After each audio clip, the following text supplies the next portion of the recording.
Good afternoon, online students. Today we will be doing a revision lecture on modern India. The lecture is being conducted by Mr. Raj Malhotra, MD, Raj IS Study Group, Chandigarh. We will be doing this lecture in two parts. The first part will be the early part of the modern India. After about 45 minutes of the lecture, we will take a 10-minute break. In that 10-minute break, we will take the questions from our online students.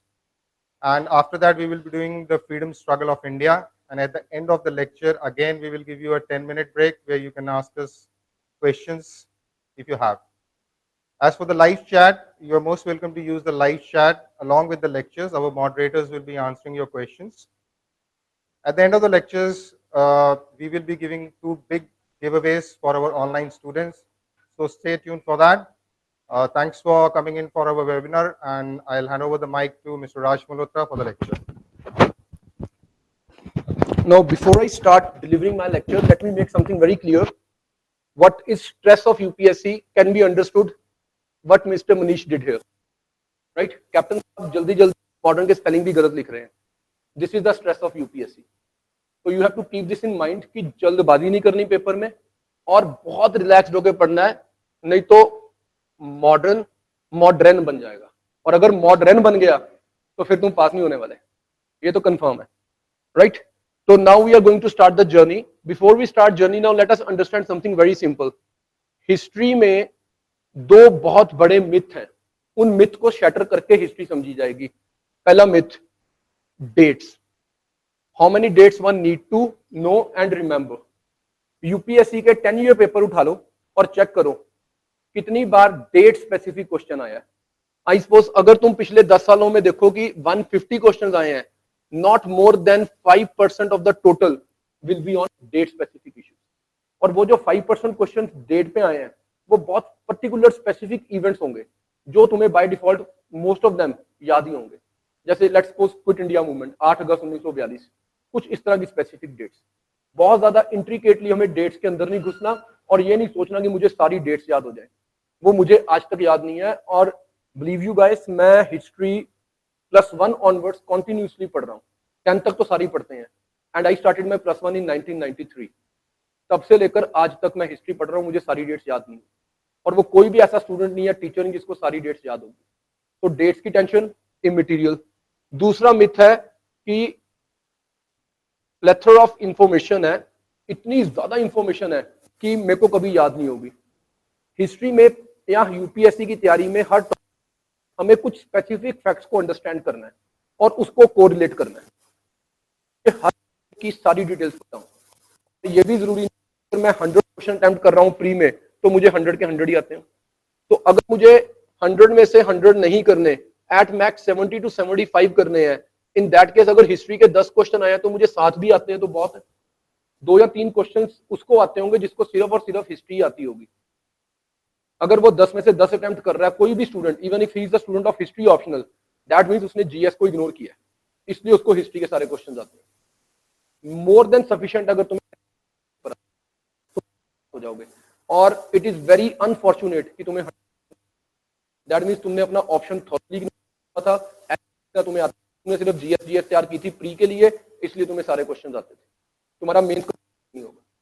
ये चीजें.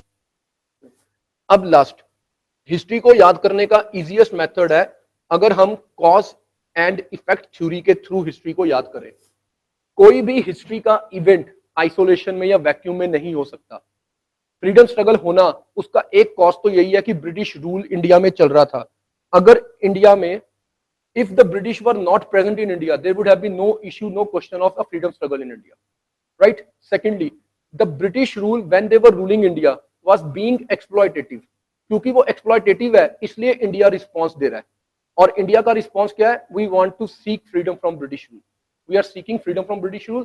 That means the cause is that the British rule is being oppressive. Had it been not oppressive, so we would not have been desiring freedom from British rule.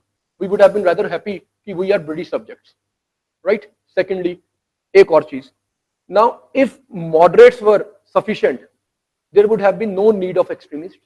If extremists would have been sufficient, there would have been no need of revolutionary. So one was the cause, other was the effect. And then the cause and effect correlates in a way. Moderates were laying the foundations by making people understand that British rule is not conducive for India and Indians. The extremists said the thing you exposed, agreed, but the way you express, not agreed. So we want to change gear and we want to demand something different. So the moderates were replaced by extremists. The way extremists were doing the things, they were exposing the wrongdoings of the British. The revolutionaries said, yes, the way you are exposing them, excellent, but the way you are trying to undo British rule is not acceptable. So here is our alternative path. We are going to pick up arms against the British and we are going to stage a revolution. So everything has a background to it. Now, if I relate things like this, in exam, the questions will be either arranged in chronological order, match the following, true or false. Because I will be knowing backgrounds and the subsequent events, I will be easily placed to tell कि chronologically ये events हुए हैं, true false में ये ठीक और ये गलत है, and last match the following मैं easily कर दूंगा. Clear? So let's start the journey. Journey is to start from coming of Europeans, and it has to end at 1947. That means we are starting from 1498 when Vasco da Gama reached India. From here we are starting, and then we will end at 1947 when India becomes free. Now what has happened is, see, why the Europeans are coming to India? The first question is this, and why they are trying to come India through a new route, not by the established routes. So we have to understand the background. The easiest way to understand this is, see, even when it was ancient Indian history time, there were Chola, Chira and Pandyas ruling in the South Indian belt. Even they had trade relations with the Romans. Where is Rome? It's in Italy. Where is Italy? It's in Europe. What was the method of trade? There were two ways. One, the land route, and the other, the sea route. So once they already had a sea route from Europe to India, then why they have to find a new sea route? See, what happened is, in 14th century, 14th, 15th century, what happened is, there was a land route connecting India with Europe, and that passed through Constantinople. Turkey की side से होकर निकलता, and it fell to Turks. Constantinople. Once the Turks captured that region, the roads became. There was a possibility that the marauders, the highway robbers, they will rob you because there was no law and order in the region now. So the entire now to route, because the entire trade was being done through the sea route, and the Romans were the people of Rome. They were monopolizing this trade. So what they did, anything coming from the eastern side, not just India, from far east, even China, Korea, Indonesia, जहां से कुछ भी जाता है Europe के लिए, Europeans को India के स्पाइसेस पसंद थे. स्पाइसेस इंडिया में तो थे नहीं. More of the spices used to come from Indonesia belt. तो उनको वो सारा सामान चाहिए यूरोप में. अब जब सी रूट के ऊपर मोनोपोली यूरोपियंस की है, रोमन्स की, राइट, वेनिस, जिनोवा जैसे जो ट्रेडर मर्चेंट्स हैं, दे मोनोपोलाइज्ड इट. वो क्या करते हैं, गुड्स जो ट्रेड के थ्रू आ रहे हैं, दे वर बीइंग स्टॉक देयर, उनको वहां पे रोका जाता है. देन उनके प्राइसेस एस्केलेट कर जाते हैं. Once the prices escalate, Europe में डिमांड थी, सप्लाई इंटेंशनली स्लो कर दी. Because of this rates exorbitantly increase कर गए. अब Europe used to get the goods which were otherwise at stoneway prices, throwaway prices, अब वो बहुत एक्सॉर्बिटेंटली रिच प्राइसेस पे उनको मिल रहे हैं. So Europeans are starving for Eastern goods. Because they are starving for Eastern goods, they need an alternative route which should not be in control of the Venice or Roman merchants or the Italian merchants. So अब Europeans ने plan किया, let's go from below Africa, Cape of Good Hope के नीचे से निकल जाते हैं, which is far away from the Italian control. इसके लिए lead Portuguese और Spaniards ये क्यों लेते हैं? Because they were sitting at the one extreme corner of Europe. Moreover, जो ये region है, Iberia, Iberian Peninsula या island जिसे हम कहते हैं, Iberians ने lead इसलिए ली, उनका जो king था, Portuguese king Henry, उसको history में Henry the Navigator के नाम से जाना गया है.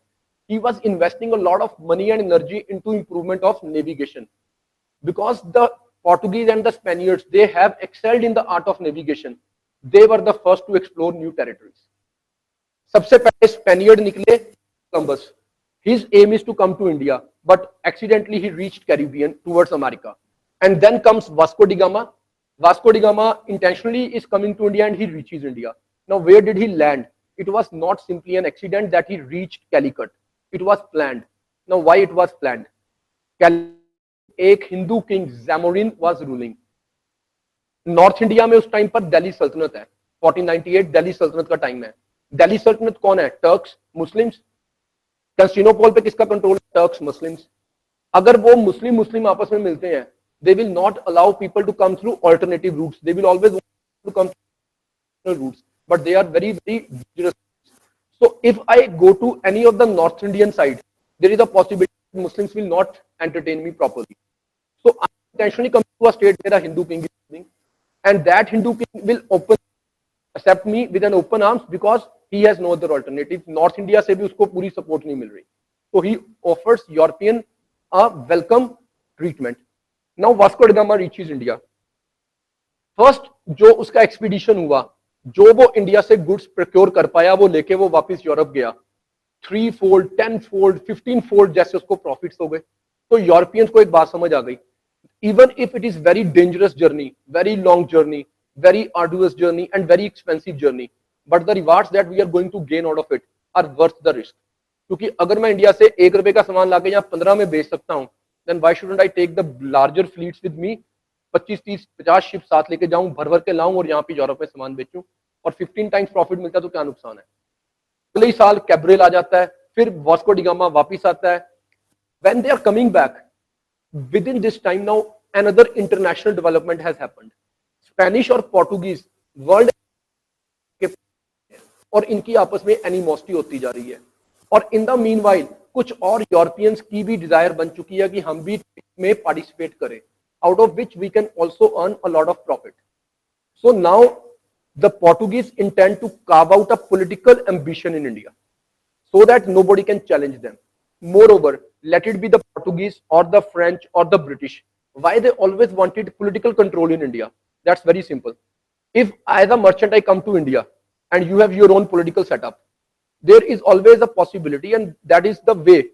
See, you will impose some taxes on me as per your whims and fancies. You will not give me any monopoly in your land. Presume करो भी ब्रिटेन की ईस्ट इंडिया कंपनी को इंग्लैंड के किंग ने monopoly दिया कि तुम India से ट्रेड करो, वो मोनोपोली मुगल से तो नहीं दी कि सिर्फ तुम ही ट्रेड करोगे. That means there will be no competition from within England, but other French will come, other Europeans will come to India. So do other Indian merchants are existing who will be trading with Western nations. So East India Company cannot be into a profit unless they secure political right over India so that they can undo any other challenge from within or outside India. So that is why they have to have political control in India. So Portuguese का भी यही idea है, so that they can have political control over India. They started carving out principalities by dabbling into Indian politics. छोटे मोटी लड़ाई लड़ते हैं, हराते हैं और territories acquire करते हैं. Goa became their main settlement. Once Portuguese started doing this, now the other Europeans are more interested. And let us relate it with one ancient concept. Europe knew about India from the times of Alexander's invasion. That's the first contact between Europe and India. After Alexander went back, he left behind Seleucus Nicator to rule over his Indian territories. Once Seleucus Nicator was ruling, he had a person who wrote the book called Indica, Megasthenes. Out of that Indica, Europe had got a very fanciful picture about India, that India is a very rich land where there is a lot of gold. So entire Europe, or for that case entire Western world, and to some extent other nations even of Asia, they were much allured to come to India.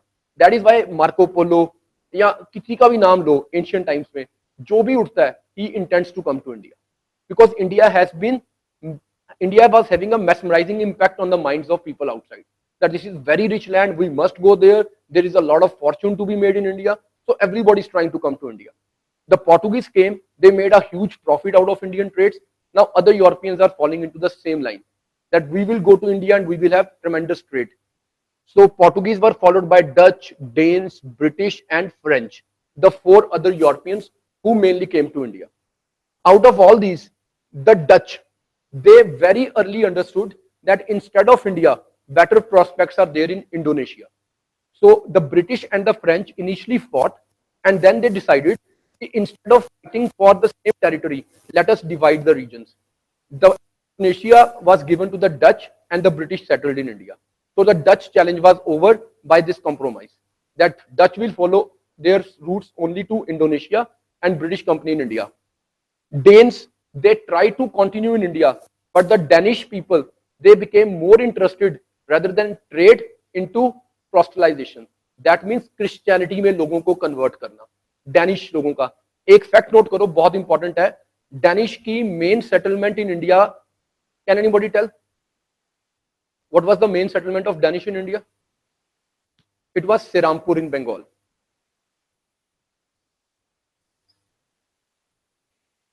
Serampore, Serampur in India. Bengal में है, ये Danish लोगों का main settlement है. यहां पर जो Danish missionaries हैं, to them goes the credit of introducing modern education in India, of bringing about reforms in India, and of spreading Christianity in India. They were the first people to indulge into all these evangelical activities. Christianity में convert करो, ये इनका aim था. तो इनका ज्यादा interest तो चला गया towards evangelical activities rather than commercial activities. तो बचे कौन? British and French. So the next major issue in Indian history becomes Anglo-French struggle, and this Anglo-French struggle is known by the name Carnatic Wars. There were 3 Carnatic Wars.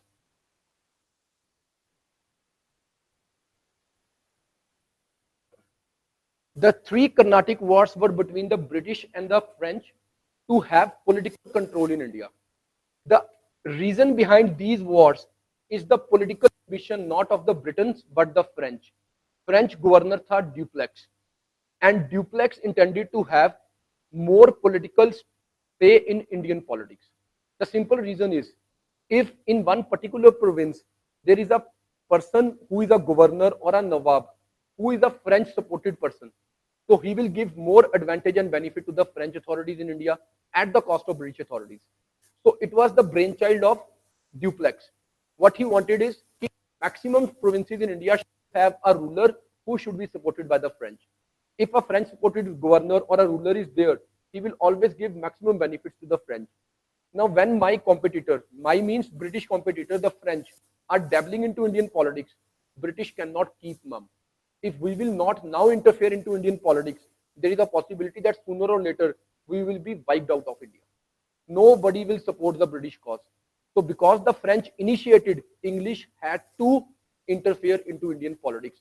And the simple logic is, if French Mr. A as ruler, British will support Mr. B as ruler.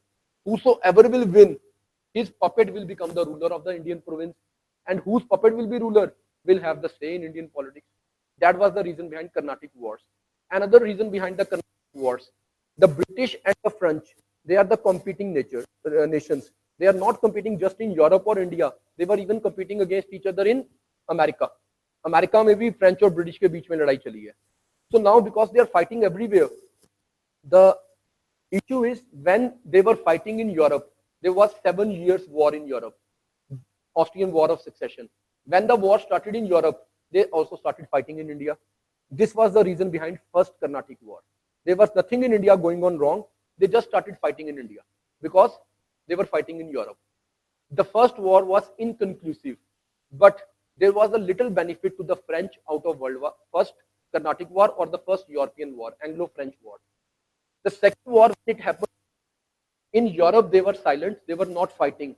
But in India, there was an issue in Carnatic and in Hyderabad, in 2 Indian states. The incumbent, whosoever was sitting on the throne, he died. His next to kin, uske bacche ya uske nephews, वो आपस में लड़ पड़े, who shall be the next ruler. चंदा साहेब, दोस्त अली, अनवरुद्दीन, ये लोगों के कैरेक्टर्स थे जो वहां पे लड़ रहे हैं. So British supported one person, French supported the other. Out of this, Dupleix had a big diplomatic claim and he emerged winner initially. When Dupleix emerged winner, so British lost the battles and French supported persons came to power both initially in Carnatic and in Hyderabad. So French stood gaining out of the second war. But unfortunately, by the time the war ended, the European authorities involved and the benefits that the French could have, they were undone by the home authorities. And once the benefits were surrendered, the home authorities got annoyed with Duplex and Duplex was recalled. उसको वापस बुला लिया France. जैसे ही Duplex वापस गया, जो नया governor आया, right, Count de Lally, he was not that experienced and neither was he that ambitious as Duplex was. So now the British are in an advantageous position. In the meanwhile, a very important thing happened, and that was in India, Battle of Plassey took place, 1757. Once this Battle of Plassey took place, in which British defeated Sirajudaulah, Nawab of Bengal. जैसे ही British ने नवाब को हराया, British became the masters of Bengal. Bengal at that time was the richest province in India. Maximum revenue generate करता था Bengal. Out of that revenue that the British now controlled, they improved their position in India. And by the time Third Anglo-French War will start, Third Carnatic War, British already have become very resourceful. With using these Indian resources only, the British defeated the French in the Third Carnatic War. Once the French were defeated in the Third Carnatic War, French desire of having India as a controlled territory was over. British became the masters of India. Right? Now, three things you should remember what UPSC can ask. Reasons behind success of British. British और French की लड़ाई में British जीते क्यों हैं? बहुत simple. एक, the British company was a private enterprise, whereas the French company was a state-sponsored enterprise.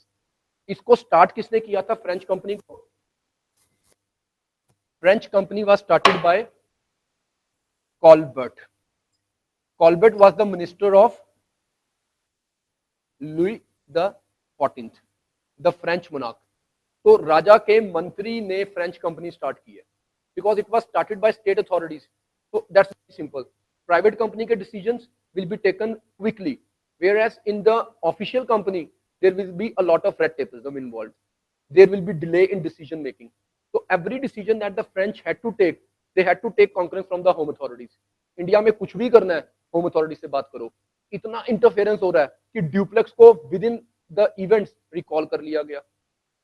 अच्छा, अब जो फ्रेंच होम अथॉरिटीज इंटरफेयर कर रही हैं, उसके कारण डिसीजन में डिले भी हो रही है और रॉन्ग डिसीजंस भी हो रहे हैं. Whereas in case of British company, the decisions were mostly taken by men on the spot. Clive India में बैठा है, according to the circumstances he will take the decisions. He is not required to consult the home authorities at every petty issue. He can take decisions at his own. This is reason one, that English company is a private enterprise, whereas French company is a state-controlled enterprise.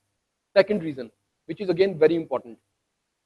Second reason is the British company had developed its naval station within India. India में ही उनका naval station बन चुका है, whereas French had the nearest naval station at Mauritius. French का nearest naval station was at Mauritius. So in case of any emergency, when they need help, they will first inform authorities at Mauritius. Then they will respond, and it will take some good time. And within that time, British will plan their strategies and counter strategies against the French. So British will always be at an advantage because they have a naval station within India. Third and the last thing, इसके ऊपर ना एक coat है बड़ा famous, जो mains में भी question बन के आ चुका है. वो आप कोट लिख लो. Neither Alexander the Great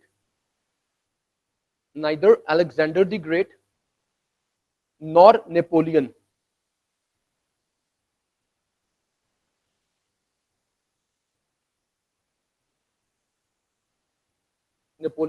could have conquered India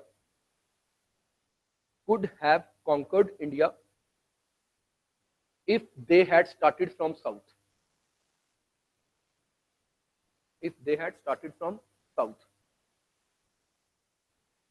French और ब्रिटिश में डिफरेंस ये हुआ that French tried to first interfere in Indian politics only in South India. They constantly focused only on South India, whereas British along with South had a focus on Bengal, which was the biggest, most prosperous state. And once they won Bengal, they had all the resources in their hands, and with those resources they could outdo any of the challenge that they faced in India. So that means the key to India was Bengal and not South. इसीलिए एक और statement है, वो भी note कर लो. Duplex जो French governor है, duplex tried to find key to India in the south, while Clive found it in Bengal.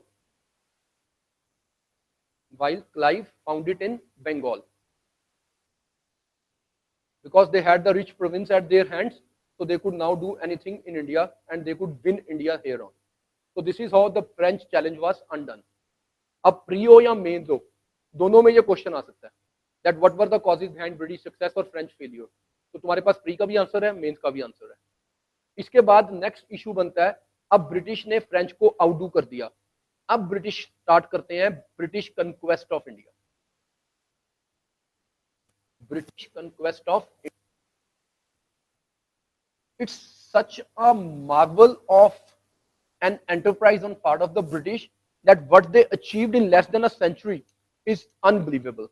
See, now what has happened is, if I say 1757 is Battle of Plassey, and this was against Siraj, the Nawab of Bengal. The British won first battle 1757 Plassey. This is the door opening for British rule in India, and this battle is more important for British diplomatic skills rather than their military skills. Why? Siraj had a commander-in-chief by the name of Mir Jafar, and Clive connived with Mir Jafar. He won over Mir Jafar to his side. Because the commander of the forces of Nawab sided with the British, Nawab was defeated. So it is not success of British army, it is success of British diplomacy, that they could create recession in Nawab's army. So they won Bengal. As promised, Mir Jafar became Bengal's Nawab. Now a British protege, a British stooge has become Nawab of Bengal. He will give all the benefits to British company. Besides those benefits, right, the benefit is duty-free trade. Duty-free trade. अब इसके लिए एक background link याद करो. 1717 में Mughal emperor was Farooq सियार. Farooq Siyar, Mughal emperor. This Farooq Siyar, as Mughal emperor, issued dastak to the East India Company. Dastak is royal order for duty-free trade against annual payment. एक payment कर दो साल में एक बार, उसके बाद अक्रॉस इंडिया कहीं भी ड्यूटी फ्री ट्रेड कर दो. The problem is Farooq Siyar is a weak Mughal, later Mughal emperor, whose authority was not recognized across the subcontinent. Let's take one example. अगर सेंट्रल गवर्नमेंट आज थोड़ी week हो जाए, तो देयर इज अ पॉसिबिलिटी कि कश्मीर ज्यादा hyper aggressive हो जाए, नॉर्थ ईस्ट ज्यादा हाइपर अग्रेसिव हो जाए. सिमिलरली जब तक औरंगजेब रूल कर रहा था, मुगल्स बड़े स्ट्रॉन्ग थे, सारी प्रोविंसेस उनकी बात मानती हैं. जिस दिन मुगल्स वीक हो गए बहादुर शाह के बाद, not Zafar but Bahadur Shah one, immediate successor of Aurangzeb, जैसे जैसे जहांगीर शाह, फारूक सियार जैसे राजा आए, and the authority of the Mughals is now shrinking. जो आउटवर्ड स्टेट्स थी, बंगाल है, बिहार है, हैदराबाद है, वहां पे निजाम इंडिपेंडेंट होने जा रहा है. तो ऑटोनोमस स्टेट क्रिएट होती जा रही है, और जो ऑटोनोमस स्टेट्स हैं, they will not buy what Delhi says. Delhi means the central authority. तो let's take it very simple in a Punjabi style. अगर मैं इंडिपेंडेंट होने का ड्रीम देख रहा हूं और एक अंग्रेज मेरे पास एक चिट्ठी लेके आ रहा है, पीस ऑफ पेपर शोइंग कि I have been given this right by your Mughal emperor that I can carry on duty free trade. So I can always say, कड़ा मुगल एम्परर कौन है वो, मैं नहीं जानता, मेरे को तो मेरा टैक्स दो तो ट्रेड करने दूंगा. जब मुगल एम्परर आएगा, तो because we were designing Mughal authorities, जब मुगल अथॉरिटीज के डिसीजंस हम एग्री नहीं कर रहे हैं, तो ब्रिटिश को इंटरनल पॉलिटिक्स में इंटरफेयर करना पड़ रहा है. By interfering into your internal politics, they are creating a conducive environment for their duty free trade. So now this dastak, which was not being recognized in Bengal initially, is recognized by Mir Jafar. That company can carry on its duty-free trade. So now they have every right to trade in Bengal without paying any dues to Indian authorities. This was the aim. British company has a clear-cut motive, only profit. They are not concerned for anything. Their aim is to seek maximum profit from India. Once this is done, Mir Jafar was made the Nawab. But the company employees, the officers like Clive, they are greedy. They want to make their personal fortunes out of India's conquest. So Clive starting seeking more and more money from Nawab of Bengal. When Mir Jafar could not satisfy or gratify his desires, Mir Jafar was removed and Mir Qasim was made the new Nawab, who is otherwise son-in-law of Mir Jafar. उसी के जवाई को नवाब बना दिया. Now Mir Jafar got Mir Qasim becomes the new Nawab. He has again to gratify East India Company. फिर उसको पैसे दो, फिर उसको और privileges दो. As long as Mir Qasim continued keeping company's good humor, company इसको नवाब बनाती है. The day Mir Qasim plans to have some kind of independence in decision making, now he becomes a eyesore for the company. Because he's an eyesore for the company, company intends to remove him. When the issue boiled, the issue was again Dastak. Misuse of Dastak is the issue for Battle of Buxar. इसके बाद हुआ Battle of Buxar and misuse of Dastak was the reason behind Battle of Buxar. Now what is the idea of misuse of Dastak? It's very simple. What happened is the Dastak was issued to East India Company for its official trade. Let's take an example. This is Raj Academy. I have about 20 teachers with me. All of the teachers are required to teach students only in the institute. If tomorrow I come to know that from institution, my teachers are taking students to different places and teaching them and taking some more money from them, and that is breach of trust with company. So what the company officials were doing, you all are company officials and I am your board of directors chairperson, right? So there is one trade that you carry on in the name of East India Company. Let's see, you bring spices from East and bring them to Europe. So these are being brought in the name of company and company have got the dastak. So you are not required to pay any tax or any duty, any toll tax. But all of you now connive within India amongst yourself and you say, along with spices, let us start doing a trade, let's say in bitter leaf or in any XYZ commodity that you take on and just try to project as if it is company's trade and not your personal trade. So you sneak away things from India without paying duty on even your personal trade. What happens again by this is Indian merchants are now at disadvantage. Why they are at disadvantage? Company is carrying on duty-free trade. Their goods are becoming cheaper in European markets because they are not paying any duty in India. And if you will now take away more things from India without paying duty, then nobody will buy things from India, which Indian merchants will bring. So the merchants of Bengal will complain against this practice to their Nawab. When Mir Qasim came to know about this practice, he said, either company discontinue the private trade or I will make duty-free trade for everybody, including Indian merchants. And now the East India Company says, who has given you this right? We made you Nawab, so you have to dance to our tunes. And when he took this decision, he was immediately removed.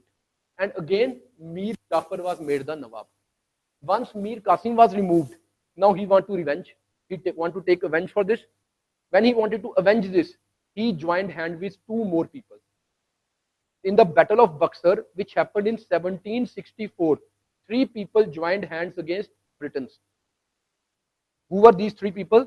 One is Mir Qasim, जिसको हटाया गया. दूसरा Shuja, simple नाम रखना Shuja, the Nawab of Awadh. वो अवध का नवाब था Shuja.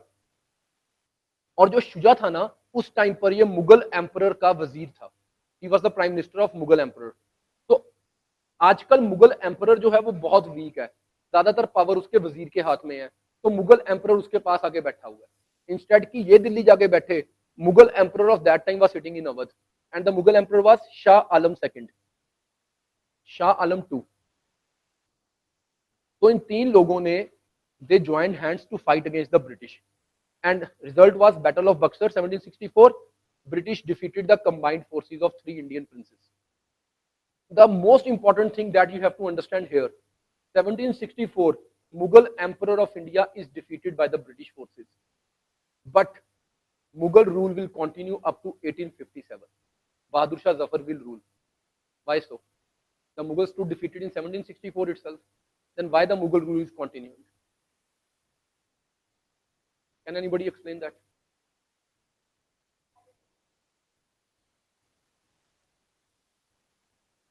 Let's take very simple. You are the Mughal emperor. Even if you have multiple brothers or sons or whatsoever do you have, I have defeated you. I have defeated the Mughal empire. So if I remove you today, there is no question of having the Mughal rule in India up to 1857.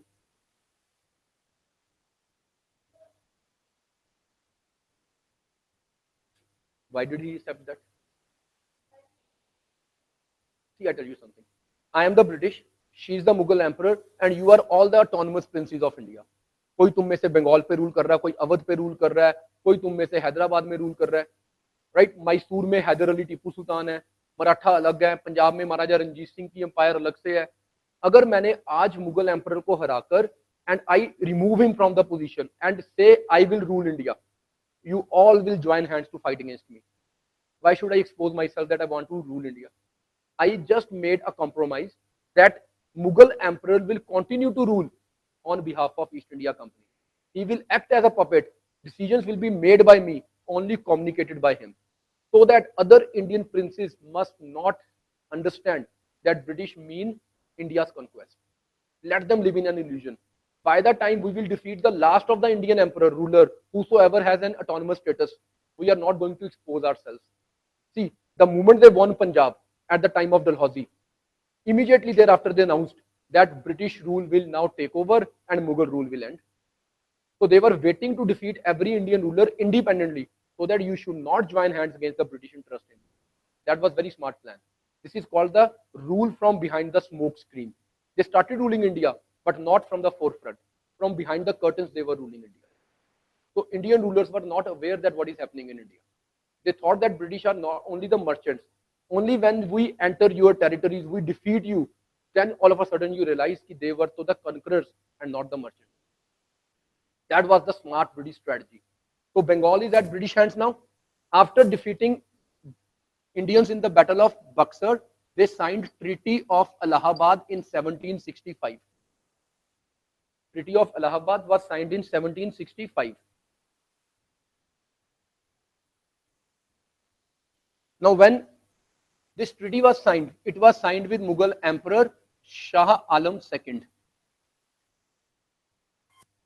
This was a very smart plan on part of the British. Now, understand this plan. In pre, if there is a question, or in mains, if there is a question, you will be very easily placed to answer it.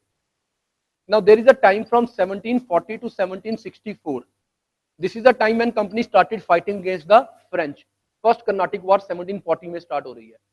जो ये quarter of a century time है 1740 to 64 का, east India company India में सिर्फ एक merchant है, वो भी एक foreign merchant. Now let's take a present day example to understand. हम सब जो यहाँ बैठे हैं, we all are, let's presume, bureaucrats, and I am your prime minister. We are to make some strategy, some policy for India. In this bureaucratic meeting, will we let any businessman enter and give some idea? Will never. So even if I am a big businessman, I am in status superior, not inferior to the bureaucrats. I have no say in policy making.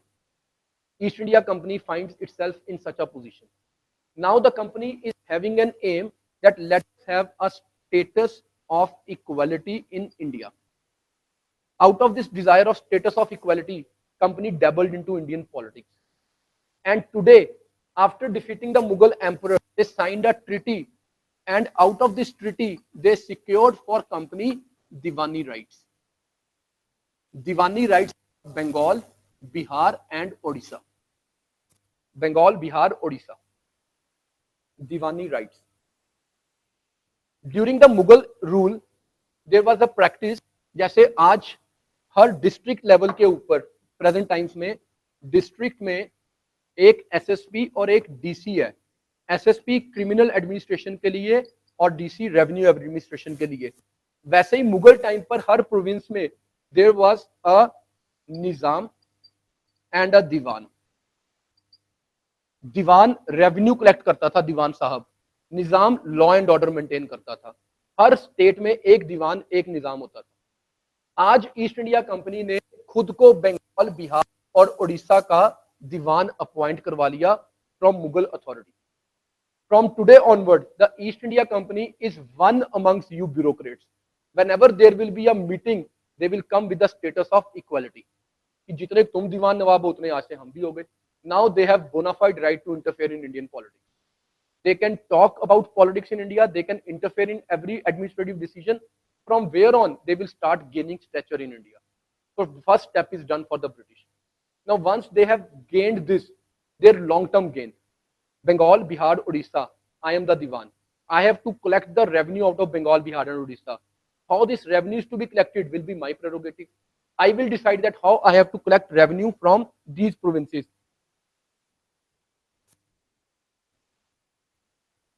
Now, what has happened is Bengal, which was very prosperous, both in way of agriculture and in way of trade, both ways.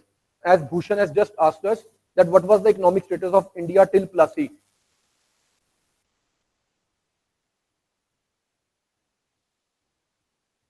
Before, Bengal was rich, South India was not that rich, Gujarat was very rich, Rajasthan rich. Punjab was in a kind of turmoil before the coming of British, and moreover, Punjab was being repeatedly invaded by Nadir Shah and then Ahmad Shah Abdali. So this region was not that prosperous at that point of time, but Bengal was very rich. So fortunately, British have started from Bengal, the richest province. Now, once they became Diwan of Bengal, let's take a simple example. आज से मैं तुम्हारा revenue collect करता हूँ. मैं तुम्हें ये बोल रहा हूँ, the way you have been paying revenue till date, I don't like it. We have to now change the method of taxation. Out of this new idea emerged the idea of permanent settlement of Bengal. The East India Company will decide that how the taxes are to be imposed, how they are to be collected. Once I start collecting taxes from you, now let's understand the second gimmick of the game. Before the British company becomes Diwan and start collecting revenue from you, I come from England, you are Indian subjects, you are being ruled by Mughals, and in your country, the Mughal coins are in circulation. In my land, the Queen issues her currency. Let's say even if it is sterling pound at that time. Now, there is no international currency cartels in position कि मैं तुम्हें dollars दूं और तुम्हारे साथ trade कर लूं. ऐसा सिस्टम तो था नहीं उस टाइम पे. So when I come to India, let's presume she is one in Murshidabad or Dhaka who produce the cloth. वो जो मखमल पैदा होता था वहां पे, और मैं इससे बोलता हूँ मुझे तुम्हारे से ये कपड़ा खरीदना है यूरोपियन मार्केट के लिए, and then I offer her international currency. Will she accept at that time? She will always ask कि pay me in my currency or pay me in gold, right? Initially, when company was trading with India, company had to bring bullion from England. Bullion means gold and silver. You buy anything from India, you bring gold from Europe and pay to India in gold. And this is against the idea of the contemporary theory जो उस time पे चलती थी, mercantilism.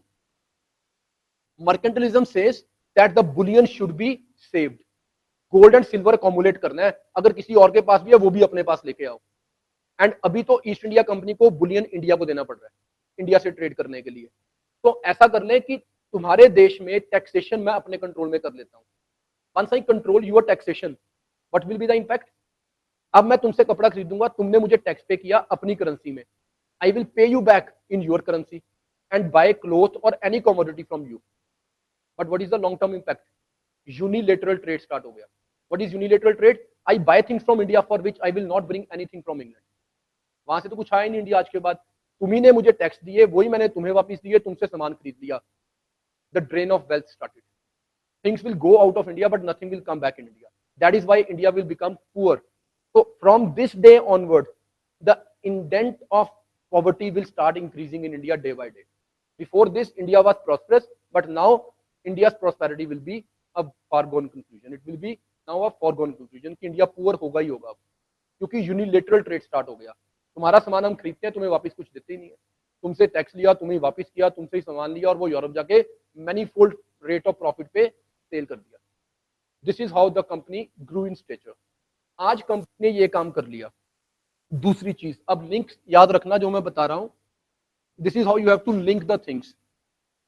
1765 Treaty of Allahabad signed. Company became Diwan in Bengal, Bihar and Odisha. Now, this right is given by Mughal Emperor Shah Alam II, who was then given 26 lakh rupees of annual pension. कि तुमने हमें इतने privileges दिए, company तुम्हें हर साल 26 लाख रुपया देगी. और तुम सिर्फ हमारे बिहाफ पे आज से रूल करोगे। This is what company did. Then comes issue of Awadh, Awadh और उद। अवध का नवाब भी तो हार गया ना, जो शुजा था, तो शुजा भाई से ना बड़ी छोटी सी डील की गई। This is the beginning of what was subsequently to become the idea of subsidiary alliance,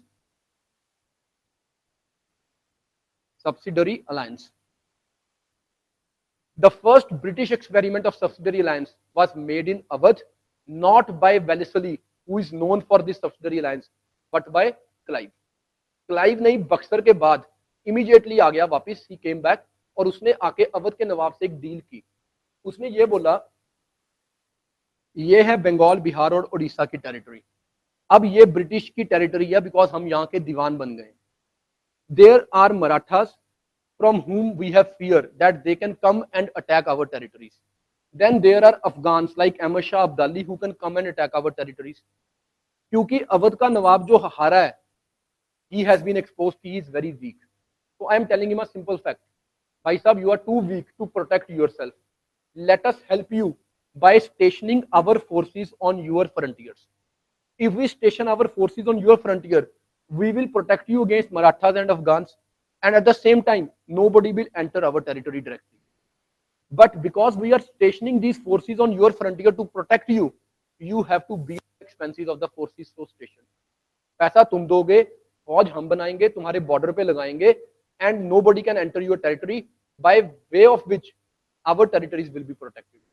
तो आज से क्या होगा? India will start paying to British for British conquest of India. British will create army from within India, from Indian resources for British conquest. तुमसे पैसे लेंगे, तुम्हारे लोगों को फौज में नौकरी देंगे, और साथ के साथ बाकी इंडिया जीतना शुरू कर देंगे. And other very smart plan of British, by creating the new forces who will be then stationed in the states of Indian princes, your existing forces will be disbanded. तुम्हारी अपनी फौज खत्म, आज से तुम्हें ब्रिटिश ट्रेंड सोल्जर्स मिल गए, who are now loyal to the British and not Indian princes. And with this force they can anytime plan a coup in your state. तुम्हें तुम्हारे राजपाट से हटा के बाहर फेंक देंगे and take over Indian states as and when required. And this plan was then implemented across India. जो प्यार से मान गए, उनके साथ सब्सिडरी अलायंसेस वैसी साइन हो गई. Let's take example of Maratha. वो प्यार से नहीं माने तो एंग्लो मराठा वॉर हुई. एक एक करके गायकवाड़, सिंधिया, भोसले, होलकर सबको हराया, और हरा के सिर्फ सब्सिडरी अलायंसेस साइन की. सारे राजाओं के पास ब्रिटिश ट्रेंड सोल्जर्स बिठा दिए. अब एक क्वेश्चन आता है, Indian princes did not participate in the revolt of 1857. We should say Indian princes could not participate in the revolt of 1857. उनके पास तो अपनी फौज ही नहीं है. They have British trained soldiers, how can they participate? उनकी फौज को तो ब्रिटिश ऑर्डर्स पे मूव करना था. ब्रिटिश ने बोला महाराजा पटियाला की फौज को, चलो पंजाब से जाओ 6 सोल्जर लेके और 1857 का रिवोल्ट क्रश कर दो.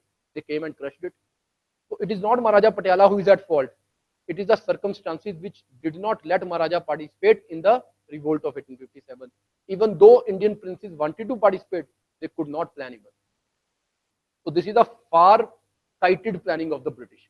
If future में भी revolts होंगे, we will be in a position to destabilize our challengers. This is what subsidiary alliance is all about. Clear? So first experiment of subsidiary alliance was done in case of Awadh. इसके साथ एक theory का नाम आता है, second theory आती है theory of buffer zone या theory of ring fence. Theory of ring fence. Now what is this theory of ring fence? आज ब्रिटिश ने अवध को अपने रिंग फेंस में ले लिया, अपनी प्रोटेक्शन में ले लिया बाय स्टेशनिंग देयर फोर्सेस. आज अवध हमारे पास आ गया, हमने यहाँ पे रिंग फेंस बनाया ताकि हम बंगाल, बिहार और उड़ीसा को सेफ रखें. थोड़े दिनों में अवध के यहां भी ब्रिटिश फोर्सेस, अवध के यहां भी British forces. Awadh will fall into British laps immediately. Once Awadh falls into their laps, now they have to have another ring fence, then they have to have another ring fence, then they have to have another ring fence, and by creating ring fence over ring fence, they will conquer entire Indian subcontinent. So they will keep on telling Indian princes that you have threat perception from each other and let us help you. This is how subsidiary alliance was crafted. Let's take the best example. तुम सबने वो movie देखी ना, बाजीराव मस्तानी? नहीं देखी? Very good. देखा भी मत करो, हिस्ट्री के ऊपर बनी हुई मूवीज. जिन्होंने देखी है उनको पता होगा हमारे पेशवा साहब जाते हैं और जाकर निज़ाम से मिलते हैं जो शेर साथ लेके बैठा हुआ है, और रजा मुराद साहब बने हुए हैं, और वो उनको बोलते हैं कि उठ और मेरे गले मिला के, नहीं तो तेरे पे अटैक हो जाएगा और अपनी टेरिटरीज मुझे सीट कर। That means Marathas and Nizam, they were fighting against each other, and Nizam by this time was very weak, he could not face Marathas. आज British approached Nizam of Hyderabad and just gave him a simple idea: you are not capable of facing the Maratha onslaught, can we help you against Marathas? If you want our help against Marathas, sign subsidiary alliance with us. If you sign subsidiary alliance with us voluntarily, we will give you our forces, and our forces will protect you against the Maratha onslaught. Nizam, being so weak, accepted the offer.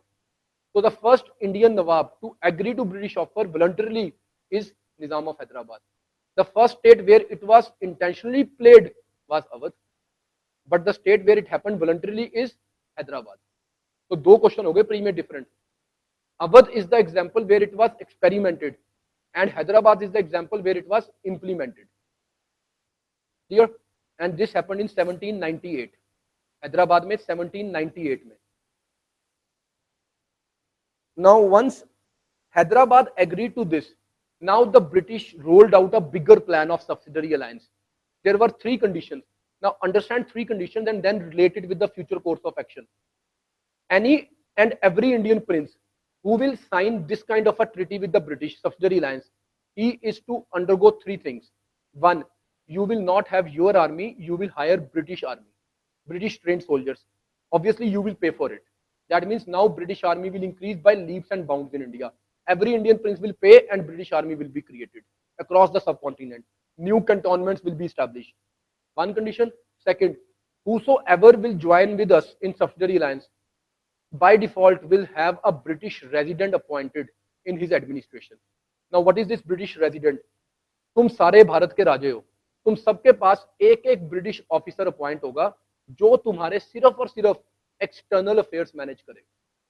How smart is the plan? Let's presume these five people sitting here, you all are Marathas: Scindia, Gaikwad, Bhonsle, Holkar and Bhonsle.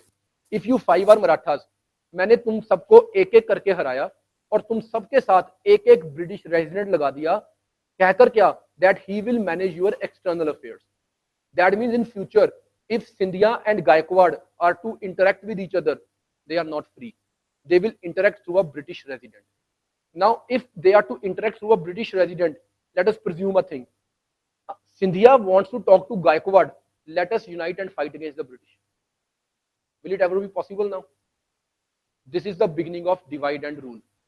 All Indian princes stand divided, and that is why British rule now becomes perpetual. You cannot fight against the British. ना तुम्हारे पास अपनी फौजें हैं, ना तुम आपस में plan कर सकते हो स्ट्रेटजिकली. तो British did these two things. तीसरी कंडीशन, हमसे दोस्ती कर रहे हो और किसी यूरोपियन को दोस्त नहीं बना सकते, चाहे वो फ्रेंच हो, चाहे वो डच हो, चाहे वो डेन हो, so that you cannot seek support from any British competitor who is a European and who can undo British challenge. So three conditions imposed on every Indian prince, either by force or by compromise. सबसे सफदरी line से sign करवा दी. हो गया clear? Hyder Ali, father of Tipu Sultan, is not agreeing to British terms. He is having his own ambitions of having independent state and also expanding his territories. So he is open to fight against Nizam of Hyderabad, or he is open to fight against Marathas. British, playing on the fears of Nizam of Hyderabad and the fears of Marathas, joined hand with these two to fight against state of Mysore. But Mysore is a strong state, even though it was a small state. And Hyder Ali was a diplomatic genius. Militarily, he was seeking support from the French. This is another reason why British were not very friendly to Mysore state. Because Hyder Ali and Tipu Sultan both were being too friendly to the French. जब French revolution हुआ ना, टीपू सुल्तान ने अपने देश मैसूर में tree of liberty plant कर दिया श्रृंगापट्टनम में, कि मैं तो फ्रेंच रेवोल्यूशन को सपोर्ट करता हूं. That means I am a supporter of French ideas. If I'm a supporter of French ideas, British will always consider me an enemy. So out of this animosity, now the Anglo-Mysore war will start. The second event will be in South India. From Bengal, they move to South India. Right? 1799 तक 4 बार मैसूर की लड़ाई हुई. First, second, third and fourth Mysore wars. Up to 1799, Mysore wars were fought 4 times. दूसरी लड़ाई में हैदर अली की death हो गई and Tipu Sultan came to power. पहली लड़ाई हैदर अली लड़ता है, दूसरी लड़ाई हैदर अली लड़ रहा था, within the war he died and then came Tipu Sultan to power. With the coming of Tipu Sultan, and on the other side, now another international angle. UPSC these days is involving both national and international things together. American War of Independence is over, and British stood defeated in American War of Independence. Who was the commander of British forces? Lord Cornwallis. He has been defeated, and now he is sent to India. Once beaten is twice shy. He is not ready to take any chances in India. He has been humiliated in America because America won the War of Independence. In India, he will not take any chances. From day one, he is clear in his ideas. I will destroy Tipu Sultan. Come what may. He is to defeat Tipu Sultan, and he will find excuses for starting the war. The third and the fourth war is a result of this idea. And finally, Tipu Sultan killed in fourth Mysore war. And Mysore ko harake, British played a very smart trick. The trick is, instead of taking over state of Mysore, they took maximum territory into their control, and very smartly they restored a Hindu family who was ruling in Mysore before Hyder Ali became king. And the Hindu family was Wadiyar dynasty. Wodeyar. Wadiyar dynasty. एक तुम्हें चीज समझाता हूं. जो वॉडियार dynasty का बच्चा गद्दी पे बिठाया ना, ही वाज अ माइनर. उसकी मदर उसके बिहाफ पे रूल करेगी और उसको गाइड करने के लिए ब्रिटिश रेजिडेंट साथ रहेगा. तो इनडायरेक्टली ब्रिटिश कंट्रोल तो हो ही गया. वो हिंदू रानी इंग्लैंड एक लेटर डालती है, हमारे अपने लोगों ने हमें धोखा दिया और हमारा राजपाट हमसे छीन लिया, भगवान अंग्रेजों का भला करे, उन्होंने हमारा राजपाट हमें वापस दिया. तो they now created feeling of goodness for the British rule in India. और ये लोग ब्रिटिश के रूल के अगेंस्ट क्यों आवाज उठाएंगे? So they will any day support the British rule in India against any revolt that may happen. Now you understand why in South India there was not much activity during 1857, because South India was happy with the British rule. British have restored them. From here now the British will move to Maratha land. Next will be Anglo-Maratha wars. Anglo-Maratha wars. Anglo Maratha Wars 4 बार हुई हैं, जिनमें से 3 Anglo Maratha Wars हैं और एक Pindari war है. 3 Anglo Maratha Wars and 1 Pindari war. Now what happened is, understand the logic. Marathas में एक छत्रपति का ऑफिस है, जैसे शिवाजी थे, उनके बाद उनका बेटा शाहू और फिर Shahu Maharaj, who is the king of Marathas. And then after Chhatrapati comes the office of Peshwa, who is equal to Prime Minister. Peshwa over the time had become very strong. Because Peshwas were becoming very strong, they tried to make the office hereditary. जैसे छत्रपति के बाद उनका बेटा छत्रपति बनता है, पेशवा चाहता है मेरे बाद मेरा बेटा भी पेशवा बने. Out of this desire of Peshwas, there was now a situation within the Maratha Confederacy where there will be fratricidal wars inevitably. Gaekwad, Scindia, Bhonsle, Holkar, जितने मराठास थे, पेशवा चाहता कि ये थोड़ा दूर रहें, सेंट्रल पॉलिटिक्स में इंटरफेयर ना करें. So they were instigated by Peshwa to expand Maratha territory, to move away from Maratha heartland and stay away and carve out their independent states. And Maratha Peshwa said, I will recognize you in your autonomous status in your independent states. Now, if I say these 5 people to move away and find out new territories for them, for which I support them, there is always a possibility that at least 2 of them perhaps covet the same place कि मुझे इसी को जीतना है. Once this will happen, Marathas will start fighting amongst themselves and Marathas will become weak. At this point of time, British will interfere into Maratha politics. This is one background. Second background, after death of Peshwa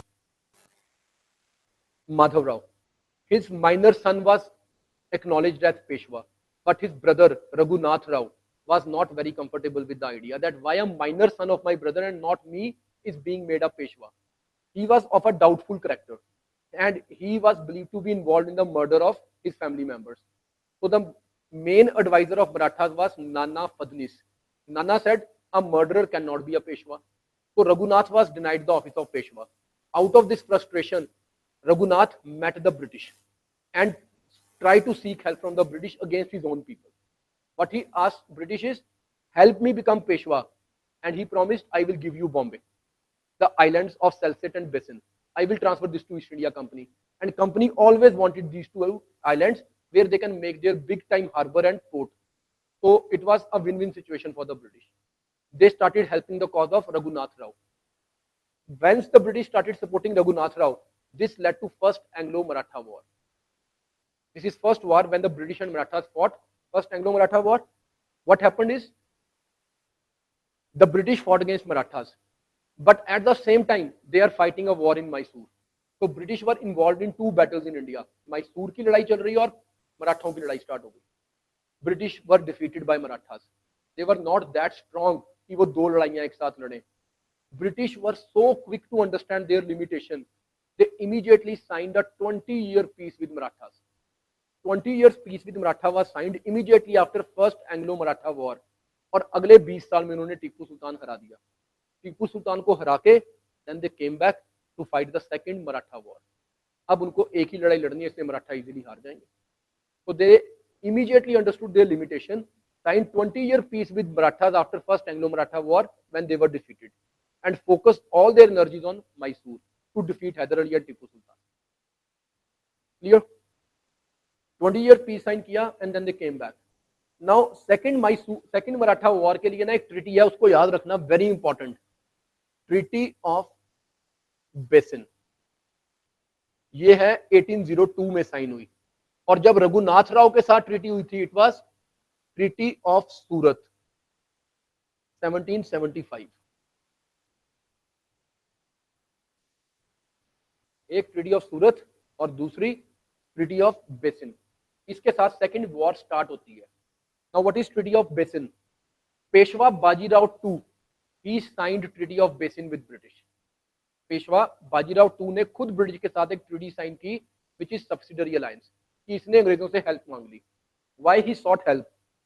जितने मराठा सरदार थे, गायकवाड़ सिंधिया जैसे, they all were fighting among themselves and everybody was trying to win over Peshwa to his side.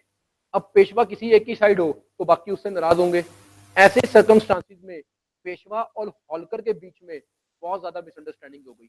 Holkar की family के कुछ लोगों की assassination हो गई जिसमें पेशवा इन्वॉल्व है. तो होलकर आंखें दिखा रहा है, पेशवा को थ्रेट कर रहा है कि तेरे को नहीं मैं छोड़ूंगा.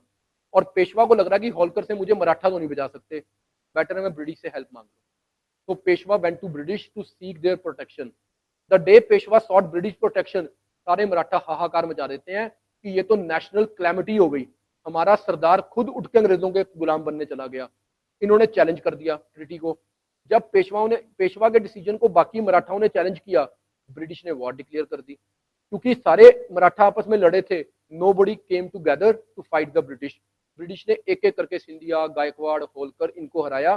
सबके साथ अलग अलग ट्रीटी साइन की, सबको अपने कंट्रोल में कर दी. सबकी आर्मी कैंसिल डिसबैंड कर दी, सबको अपनी फौज दे दी. तो आज के बाद मराठा भी रिवोल्ट में पार्टिसिपेट नहीं कर सकते, रादर मराठा भी ब्रिटिश का साथ देंगे जब रिवोल्ट ऑफ 1857 होगा. ये भी इंश्योर ब्रिटिश ने आज. तीसरी मराठा लड़ाई का कारण क्या बना? मराठाओं की जो आर्मी को डिसबैंड किया गया. मराठा रीजन में पिंडारीज होते थे. पिंडारीज थे हाईवे रॉबर्स, जंगलों में छुप के रहते थे, गुरिल्लाओं की तरह आते जाता सामान लूट लेते थे. और जब मराठाओं की ओरिजिनल आर्मी को डिसबैंड किया, that army then joined the ranks of Pindaris. और मराठा जो थे इंडिया भोंसले जैसे, कभी कभी इनको जब जरूरत पड़ती थी ये पिंडारीज की हेल्प भी ले लेते थे for their ulterior motives. British को ये बात पता चल गई दैट ये लोग पिंडारीज के साथ हैंड इन ग्लव है. Lord Wellesley became the governor at that time, और sorry Lord Hastings. Lord Hastings ने आकर मराठाओं से ये पूछा कि पिंडारी कौन है. मराठास कैन नॉट से कि our men are Pindaris, they said they are the robbers और हम भी दुखी हैं. तो Hastings said okay let me find out them, help me to trace where the Pindaris are. तो मराठाओं की हेल्प लेके पिंडारीज को ट्रेस किया गया और पिंडारीज को खत्म कर दिया, मार दिया गया. या तो मर गए या भाग गए. इनका जो एक लीडर है जिसका नाम याद रखना है, Chittu, CHITU. Chittu is the leader of Pindaris. और जो चित्तू होते हैं वो चित्तू वाले काम ही करते हैं, वो गवाच जाते हैं. तो ये मिसिंग हो गया, पता नहीं कहाँ गया, पकड़ा नहीं गया, अंडरग्राउंड हो गया चिट्टू. एक था वसील मोहम्मद, वो मारा गया. ये दो मेन लीडर्स थे पिंडारीज के, चिट्टू एंड वसील मोहम्मद। वसील मोहम्मद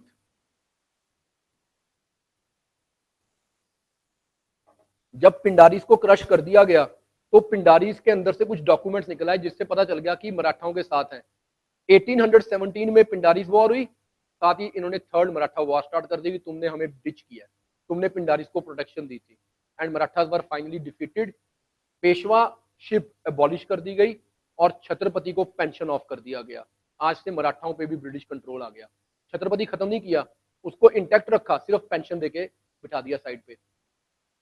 अब पूरे इंडियन सब कॉन्टिनेंट में ब्रिटिश को एक चैलेंज है, और वो चैलेंज है Punjab, Maharaja Ranjit Singh. As long as Maharaja Ranjit Singh is ruling, British are not ready to fight against him because they knew the strength of the British. Now what happened is that British signed a treaty with Maharaja Ranjit Singh. By this treaty, they acknowledged Satluj to be a dividing line between the British territories and state of Punjab. Maharaja Ranjit Singh was convinced by signing a treaty of friendship that you will not cross Satluj towards the British territories and British will not cross Satluj into your territories. In case you want to expand, you can expand towards other side. You can move towards Afghanistan. Don't come towards Patiala side. So this is how British tried to create a peace with Maharaja Ranjit Singh. Unfortunately, after death of Maharaja Ranjit Singh, in next 6 years, 1839 Maharaja Ranjit Singh dies, and by 1845, in next 6 years, 3 of his sons, Khadak Singh, Nonihal Singh and Sher Singh, they were assassinated by the Khalsa फौजें। Khalsa army ने खुद ही अपने 3 राजा मार दिए। और चौथा बेटा Dalip Singh, he became the new king of Punjab at the age of 5.5 or 6 years, who is totally unwise, कुछ नहीं पता, छोटा बच्चा है। And on his behalf, his mother Rani Jinda is ruling. At this point of time, now British planned conquest of Punjab, out of which 2 wars were fought. One, first Anglo-Sikh War, then the second Anglo-Sikh War. Second Anglo-Sikh War 1848 में हुई, and Lord Dalhousie defeated the Sikh forces, and Punjab was captured. Right? Now entire Indian subcontinent is under the control of British. Bengal, Bihar, Odisha, Mysore, Maratha lands, और जो राजपूत थे वो मराठाओं के control में थे, तो राजपूताना भी ब्रिटिश को मिल गया। You know Punjab of that day, Punjab means present day Punjab, parts of Haryana, parts of Himachal and J&K, and Pakistan वाला पंजाब अप टू पेशावर वो महाराजा रणजीत सिंह जी के पास है। तो entire India is conquered by British. Punjab की वॉर 1848 में हुई है, प्लासी की वॉर 1757 में हुई है। 1757 to 1848, not even 100 full years, and British conquered entire Indian subcontinent including Pakistan and Bangladesh wali territory. And in the meanwhile, इतना करते करते they have fought Nepalese war, they have gone to Afghanistan, they have conquered Burma. पूरा सब continent उन्होंने capture कर दिया in less than 100 years. And the most amazing fact, पहली train भी 1854 में चलेगी। ट्रेन भी नहीं है, बस सर्विस भी नहीं है, ब्रिटिश ने पूरा सब कॉन्टिनेंट कॉन्कर कर दिया। That's the smartest conquest, shortest time, less than 100 years, entire सब कॉन्टिनेंट कवर्ड, और ब्रिटिश मार्वल है, कोई नहीं कर सकता। सड़कें भी खुद बनाते चले गए जहां जहां जाना है, everything they created at their own. अब ब्रिटिश कंक्वेस्ट हो गई ना, अब इसके बाद फ्रीडम स्ट्रगल को पढ़ने का एक नया तरीका सीखो। इंस्टेड कि हम उसको बड़े सिंपल वे में पढ़ते जाएं, ना तो प्री के फैक्ट समझ आएंगे एनालिटिकल, ना ही मेंस के आंसर लिखे जाएंगे। Instead let us start understanding modern India in 3 ways। 1, British conquest तक तो सारा फैक्चुअल था, अब एनालिटिकल स्टार्ट होता है। With British conquest of India, British now will start making reforms in India. Reforms in the sense that they will bring about social reforms. Social reforms में जैसे वो सती बैन करना शुरू कर रहे हैं, विडो मैरिज लीगलाइज करेंगे, इंग्लिश एजुकेशन इंट्रोड्यूस करेंगे, मॉडर्न प्रेस लेके आएंगे। There will be multiple reforms in India. All these reforms will have positive as well as negative impact, right? They will bring about administrative reforms in India. New administration will be introduced. Governor General of India, Viceroy of India, governors of provinces, Supreme Court and High Court in India, new legal system, IPC, CRPC, right? What British are trying to do, they are trying to bring about rule of law in India, to an idea to which Indians at that time were aliens. So new ideas in administration, new ideas in society, ये British introduce कर रहे हैं। तो impact of British rule can be understood in social domain and political domain. जैसे जैसे वो reforms करेंगे, को कॉल्ड रिफॉर्म्स या इंटरफेरेंस या एडमिनिस्ट्रेटिव इंटेलिजेंस, रिएक्शन आएगा। अगर ब्रिटिश ने मॉडर्न एजुकेशन दी तो दो तरह का रिएक्शन हुआ। What were those two ways of reaction? एक, इंडिया में इंटेलेक्चुअल क्लास क्रिएट हो गई। उस इंटेलेक्चुअल क्लास ने मॉडर्न वेस्टर्न आइडियाज को ग्रैब किया और सेम डिजायर किया इंडिया के लिए। Initially people like Raja Ram Mohan Roy, Ishwar Chandra Vidyasagar, they settled for English education. Once they settle for English education, now Indians will come into touch with Western ideas of liberty, democracy, rights, justice, freedom, everything of that sort, and they will start demanding the same things. Another reaction is conservative reaction.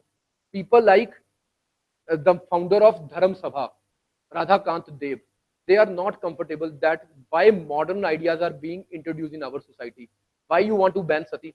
Why you want to bring about legalization of widow remarriage? Why you are interfering into our traditions and customs? Out of this, there will be revolt of 1857. So two set of people are there. One who agree to what British do and accept it, but at the same time, their acceptance breeds liberalism in India. Out of that liberalism, freedom struggle is naturally to be born. The other set is who is reactive to British change. They are reacting against it and they are bringing about rise of nationalism in India. So either it was positive or it was negative. It was to breed nationalism in India. And out of that nationalism, freedom struggle was to start. Now, when they brought administrative reforms, again there is a positive and a negative impact. Let's start understanding in two different ways. One way, before the British conquest of India, you all were Indian princes. She was ruling one state, she was ruling second, and he was ruling the third state. In all these states, there were different flags, different rules and regulations. If I am Maharaja of Patiala, whether I am good or bad, it is only the concern of people of Patiala state, not of the people of Faridkot even, not even the concern of let's say Jalandhar or Ludhiana people, because they were not part of Patiala Riyasat. So if my king is good or bad, it is only my concern. What happened afterwards? British became kings of entire India. Now, if they are bad for every Indian. Because they are bad for every Indian is ready to join hands and fight the British. So nationalism is to come out of this political unification of India, which the British brought about. सब पे एक जैसा आदमी rule कर रहा है, सबके साथ एक जैसा ट्रीट कर रहा है, रेशियल डिस्क्रिमिनेशन है, इकोनॉमिक एक्सप्लॉयटेशन है, पॉवर्टी आ गई है, सब लोग दुखी हैं, तो सब तैयार हैं एक साथ मिलके ब्रिटिश को बाहर निकालने के लिए. तो एडमिनिस्ट्रेटिवली उन्होंने रिफॉर्म्स किए, उन रिफॉर्म्स के अगेंस्ट रिएक्शन भी हुए, बट सिर्फ रिएक्शन ही हुए, the reforms were conducive for rise of nationalism in India. फिर ब्रिटिश की अपनी एक नीड है, higher officers will come from Britain because superior officers चाहिए. क्या क्लैरिकल जॉब्स के लिए भी ब्रिटेन के लोग आए? If we bring clerical staff from Britain, we have to pay them heavy salaries overseas allowances के साथ. तो बेटर है let us introduce English in India. By introducing English in India, we will teach some Indians in English ways, and those Indians will then be hired into the clerical staff of company, which will be conducive in two ways. One, lesser expenses because we will pay them less salary. Two, they will turn faithful to the company because company or the British will be their employer. तो वो हमारे लिए faithful हो जाएंगे. So they created this system in India. But once they introduced English education, there were two benefits. One, now after knowing English, Indians read the European literature in which they came across ideas of Hobbes, Locke, Rousseau, Montaigne, Voltaire. They also came to know about ideas like American War of Independence, French Revolution, and other things, which inspired Indians to seek freedom. And on the other hand, had it been not English, a Punjabi could have never got a chance to interact with a Madrasi. A Madrasi could have never got a chance to interact with Gujarati, a Gujarati with Bengali, a Bengali with Marathi. Now British introduced English language across India, which then became a lingua franca, a common language. Any Indian can interact with any other Indian. If not everyone, at least the leadership, the middle class intelligentsia. Lala Lajpat Rai from Punjab can talk to Bipin Chandra Pal of Bengal. Together they can talk to Subramanian Swamy in South India. So it became feasible and possible that Indians can interact. Now let's presume a simple thing. As a Punjabi, I want to convey this to a person in Madras, that British are very bad and they are exploiting India. If I know English and I have to tell a Bengali or a Madrasi in Punjabi, लुट लिया गोरिया ने, भैड़े खा गए साडू, what that person will understand. And even if I'm not very good in English, and I'm in its worst form, I can only go and tell white, loot, bad, you, yes, me too. बात तो convey होगी ना. This common language, lingua franca, created a conducive environment. Now the last thing, I want to meet you.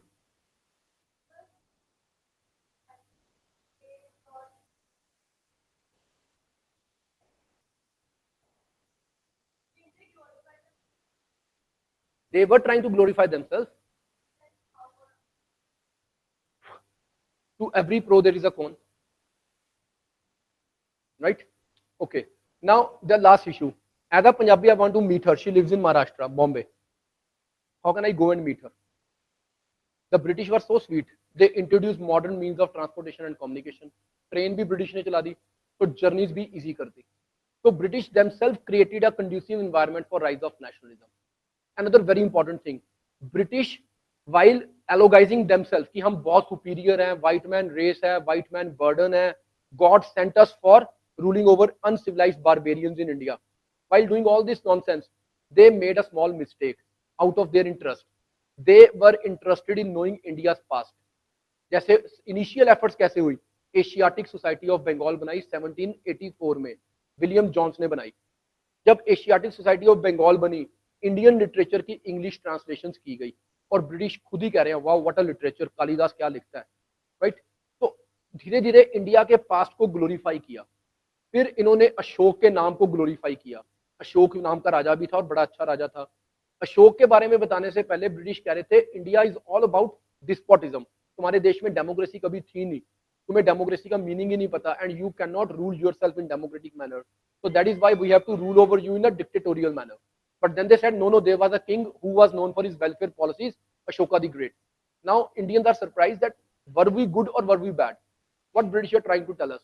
And in the meanwhile, the archaeology department had been established. Alexander Cunningham is called father of Indian archaeology. Now archaeology department started excavating India, and then they unearthed Indus Valley civilization, which is an urban civilization in the remote antiquity when in Europe there was nothing. Now Indians are surprised who is more civilized, we the Indians or the Britons. If we were so civilized in the so remote past, then why the British are ruling us? It should have been the other way around. We should have been ruling over them. So out of this glorious rediscovery of India's past, a self-confidence emerged among the Indians. Out of this self-confidence, a new response was given, social reform movements. Social reform movements को भी दो तरीकों से समझना है, one positive, one negative. Positively क्या हुआ social reform movements का इंपैक्ट, एक कंसेंसस कल्चर डेवलप होना शुरू हुआ. Out of that consensus culture the rise of nationalism became more easy. We agree to some things that these are the common things in India, but the negative is social reform movement जब भी हुई, Hindu social reform अपने लिए हुआ, मुस्लिम reform अलग हुआ. Because of this separatism within the social reform movements, Sayyid Ahmad Khan साहब जो है, Sir Sayyid Ahmad Khan, who established Aligarh movement, he became hostile to Hindu politics, and he was dead against any Musliman joining Congress. That means out of social reform, separatism emerged. Hindu and Muslim could not come together, and that gave a small window to British to play a new plan of divide and rule again by dividing Hindus and Muslims. They again perpetuated their rule over India for next about half a century. Social reform का एक और नुकसान हुआ, while infusing self-confidence, let's say among the Hindus, by people like Dayanand Saraswati ji and his Arya Samaj, they made Hindus so conservative and fanatic that events like Shuddhi movement started. कि जो मुसलमान convert होके गए हैं उनको वापस लेके आओ. Out of this conservatism, जो लाला लाजपत राय हैं, extremist leadership, उनके तिलक साहब के आइडियाज वो इतने रेडिकली हिंदुआइज्ड हो गए कि वो भी मुसलमानों को एलिनेट करते चले गए. तो the possibility of consensus in India freedom struggle between the people who were to fight a common enemy वो कम हो गया, उनमें डिवीजन हो गई. Out of this division the partition of India can be understood. तो we can not fairly and scarcely blame either only the British or only the Muslims for partition of India. To some extent, radical Hindu ideas are equally responsible. So the responsibility is to be given to three people: the British, the Muslims, and the radical Hindus. तीन लोग हैं. clear? Now I stop for 4 minutes, 5 minutes in case you want to know anything, you want to ask anything.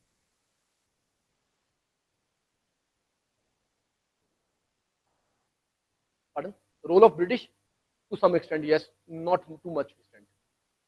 They tried it by passing Charter Act of 1813. By passing that act, they said that Christian missionaries can preach Christianity in India. But they did not directly get involved into it. They was by British, but not by the officials. Private sponsored activities were there.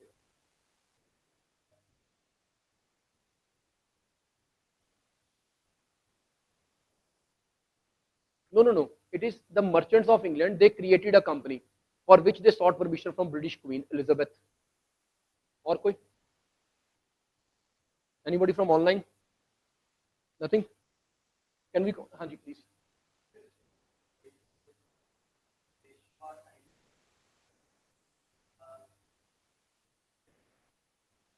No, it was not. Chhatrapati, before this treaty, Chhatrapati had become so weak and entire power has now passed into the hands of Peshwa.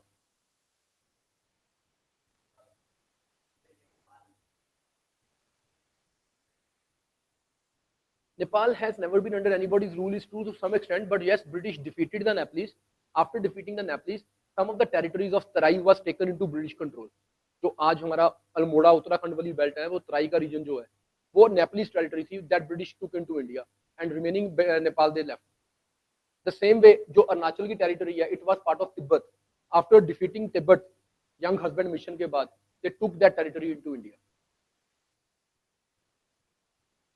Same reason not all kings should be annoyed and enemies of the British तो कुछ territories उनके पास छोड़ते हैं बाकी अपने control में कर लेते हैं और मोर इंपॉर्टेंटली एक सिंपल लॉजिक समझ लो जिस रीजन की जितनी कमर्शियल वैल्यू है उतना ज्यादा ब्रिटिश इंटरेस्ट है जहां पे इनको टीक वुड दिखेगी ये टेरिटरी कैप्चर कर लेंगे जहां पे इनको नेविगेशन के लिए रिवर्स दिखेंगे ये टेरिटरी कैप्चर कर लेंगे जहां पे ज्यादा कमर्शियल प्रोस्पेक्ट्स नहीं है ये उसको इंडिपेंडेंट राज्यों के पास रहने देंगे बट उनको भी इंडिपेंडेंट नहीं छोड़ेंगे वहां पे ब्रिटिश रेजिडेंट अपॉइंट कर देंगे ठीक है और कोई चीज जैसे जैसे ब्रिटिश पेनिट्रेट करते जाएंगे डिफरेंट रीजन में असम की तरफ चले जाओ नॉर्थ ईस्ट की तरफ आई मीन वो रीजन था जहां पे बहुत सारी ट्राइबल पॉपुलेशन थी जब ब्रिटिश इस रीजन में जाएंगे tribals were always living an isolated life they were never living common life like we the people because of their exclusive lifestyle they had their own customs beliefs and traditions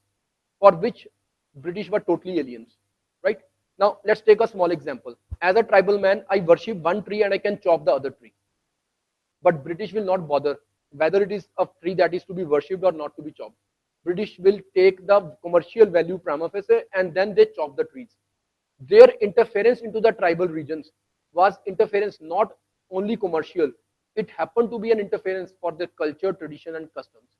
Once it became a tradition attack, onslaught on their tradition, the tribals responded. The response was very brutal. The tribals were projected by British as if they were the inhumane tribal who were very ferocious. The tribals, on the other hand, were even if ferocious, of no match to the British. Why? There are three good reasons for it. One, the tribals were fighting with traditional weapons like talwar, tir kaman, kulhadi, right? And the British has the most sophisticated weaponry. The tribals were outrightly superstitious, whereas the British were age of science man. Three, the tribals could never plan strategies. They were fighting their isolated battles, whereas British were always making strategies to counter the tribals. So tribal revolts were to be crushed. It was again a foregone conclusion. None of the tribal revolts could ever be a success, leaving aside only one exception, and that is Santhal revolt. Now, why it is an exclusive example? There are two reasons. One, the Santhal revolt coincides with the days of 1857's revolt, because the British were more busy suppressing the revolt, and at the same time, internationally, they were fighting Crimean War against Russia. British were fighting multiple battles at that time. So, Santhal demand of creating a separate Santhal Pargana was accepted. एक exception छोड़ दो कि संथल्स की demand पूरी हुई है और वो भी पार्शियल और किसी ट्राइबल की कोई डिमांड पूरी नहीं हुई राइदर उनके सारे ट्रेडिशन कस्टम्स को खत्म कर दिया गया एंड ट्राइबल्स वर सबजुगेटेड और कोई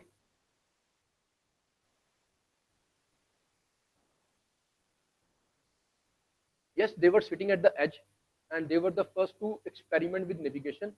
Their kings themselves took the initiative, as I explained, King Henry the Navigator, Prince Henry the Navigator, because they were the people who sponsored the enterprises. They invested into it. And after having a look at their business prospects, the other European kings started interfering. Before this, no other European king was doing this. Or koi?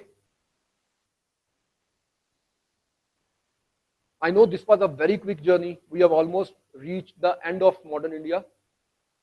But once you have read the entire history in 30 days, at your own level, you have to do it at least thrice before you sit for your pre. 3 बार इसको इतने quickly तुम्हें याद करना है. Backward and forward linking जब तक नहीं है, you are not able to crack your pre, because pre में एनालिटिकल क्वेश्चंस जो आएंगे वो हमेशा फॉरवर्ड और बैकवर्ड लिंकिंग के साथ ही आएंगे. तो quick revision 3 times before your pre in last 1 month is the most crucial thing. हमने हिस्ट्री 2 बार 3 बार डिटेल में पढ़ दी.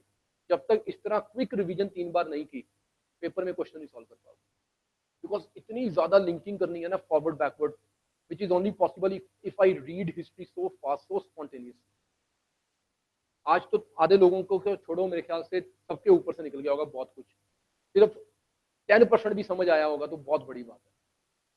जिन लोगों ने पहले हिस्ट्री प्रॉपर्ली नहीं पढ़ी, और मेरे ख्याल से बहुत कम ही होंगे जिन्होंने पहले हिस्ट्री प्रॉपर्ली पढ़ी. Can anybody raise hand who has read history properly? Vivek को छोड़ के, ऑब्वियसली तुम्हारे साथ, दोनों को छोड़ के. कहाँ पढ़ी है हिस्ट्री? कॉलेज में भी थी हिस्ट्री?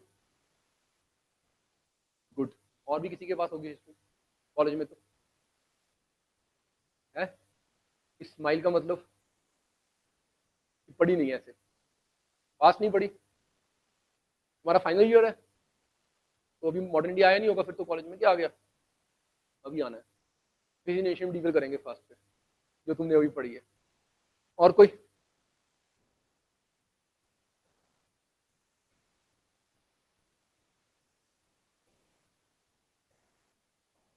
एग्जैक्टली.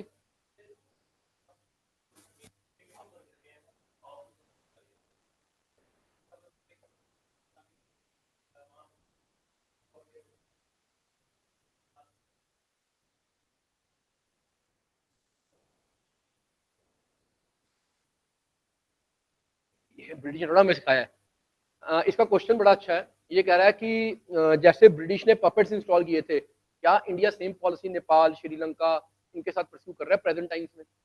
क्या हम भी वहां पे अपने पपेट्स इंस्टॉल कर रहे हैं? तो let me give you an idea. Out of context है थोड़ा. ब्रिटिश ने भी शायद किसी और से सीखा था. एक करेक्टर है देवमपिय पियदसी, नाम सुना? Ashoka the great. उसने ये काम बहुत पहले कर दिया था. बहुत सारे किंग्स को अपनी सबॉर्डिनेशन में रखा था. उस टाइम पे ना इंडिया नहीं था ना, तो चिरा चोला पांड्या उसके नेबर्स थे, उसने उनको अपने कंट्रोल में किया. बहुत सारे राजाओं को कंट्रोल में किया. मेरे को जब कोई पूछता ना इंडिया ने अशोक के एम्बलम को ही अपना नेशनल एम्बलम क्यों बनाया और तिरंगे में अशोक चक्कर ही क्यों लगा, तो उसका आंसर ये है कि Ashoka the great was great because he new the best use of diplomatic means. वो कहता है जी, अशोक कहता है देवमपिय पियदसी. देवमपिय मीन्स देवताओं का प्रिय, beloved of god. Piyadasi means सुंदर दिखने वाला, प्लेजेंट पर्सनैलिटी वाला. Devampiya Piyadasi loves not war. मुझे तो लड़ने का शौक ही नहीं है. He loves not digvijaya, territorial conquest नहीं करनी. He loves not bheri ghosh, युद्ध के नगाड़े बजे. देवमपिय पियदसी को दुख होता है कि क्यों लड़ना है, but Devanampiya Piyadasi loves dhamma ghosh and dhamma vijay. Dhamma ghosh means मैंने एक धाम का आइडिया दिया है, जब वो स्प्रेड करता है मुझे बहुत अच्छा लगता है. जब उसके नगाड़े बजते हैं ना कि लोगों ने कहा yes dhamma is the best thing and we agree to it, Ashok बड़ा खुश होता है. धमा क्या था? छोटे मोटे राजाओं को ये कहता था कि मेरे सबॉर्डिनेशन में आओ, मेरी प्रोटेक्शन में रहो और मेरे खिलाफ रिवोल्ट मत करो. तुम भी खुश रहो, मैं भी खुश रहूंगा. तो इंडिया की पुरानी पॉलिसी होगी. तो टिल्लिया ने एक पॉलिसी दी थी, Mandal theory. Neighbours neighbour should be a friend.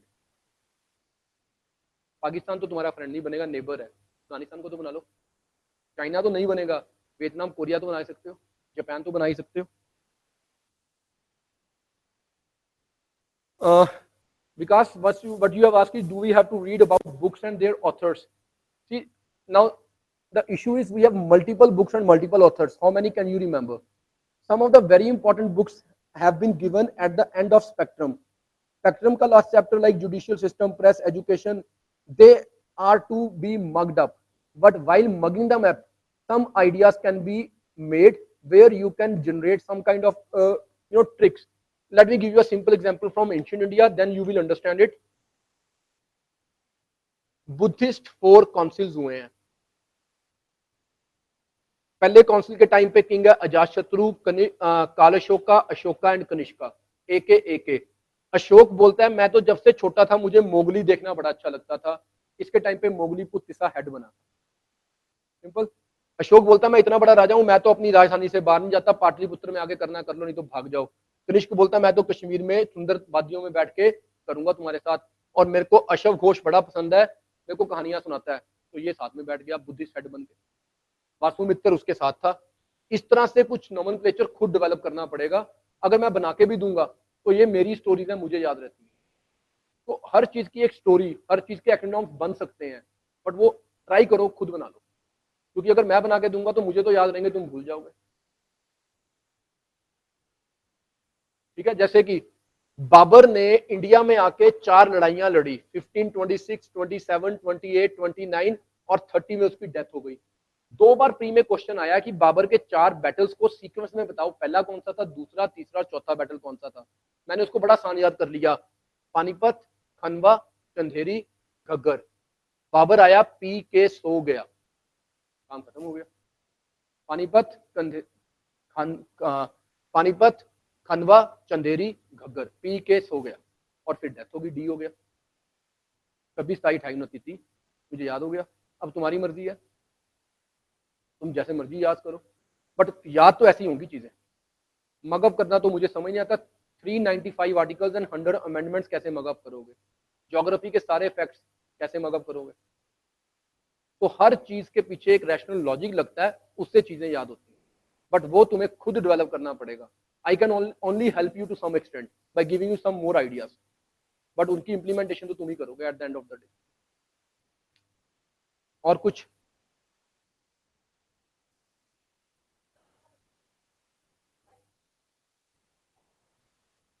Indeed it was, but it was in such a beautiful language, couched in such a beautiful way. Respect your elders. The term that Pali language, Prakrit language used, is not elders in age, it's about hierarchy of officialdom as well. Don't be a thief. Tax evasion is a theft. Do not lie. When you come to court and give witness or evidence, do not lie. It was very smart policy of Ashoka. कौन से college में हो? कौन पढ़ा रहा है history? Good. उनको भी बताना जाके. थोड़ा अशोक डिप्लोमेसी में बहुत स्मार्ट था, ज्यादा बहुत थोड़ा नहीं था. और कोई डाउट? चलो फिर अब कंक्लूड करते हैं मॉडर्न इंडिया को. अब सारे रिस्पॉन्सेज में एक सिंपल चीज, rise of nationalism. Out of this rise of nationalism what happened is, let's take a small example. एक इंडिविजुअल की एज के साथ इंडियन फ्रीडम स्ट्रगल को समझते हैं. एक बच्चा पैदा हुआ 1885 में, जिसका नाम रख दिया गया इंडियन नेशनल कांग्रेस. राइट. आज एक बच्चा पैदा हो गया. पहली बात तो ये डिस्प्यूट आता है क्या ये बच्चा इंडियन माँ बाप का है या गोरे माँ बाप का. व्हेन आई से it is the son of a गोरा माँ और गोरा बाप, that means AO Hume, father of Indian national Congress. अगर ये गोरे बाप का बेटा है, then how will it help India gain freedom? Theory एक आती है, उस थ्योरी को हम बोलते हैं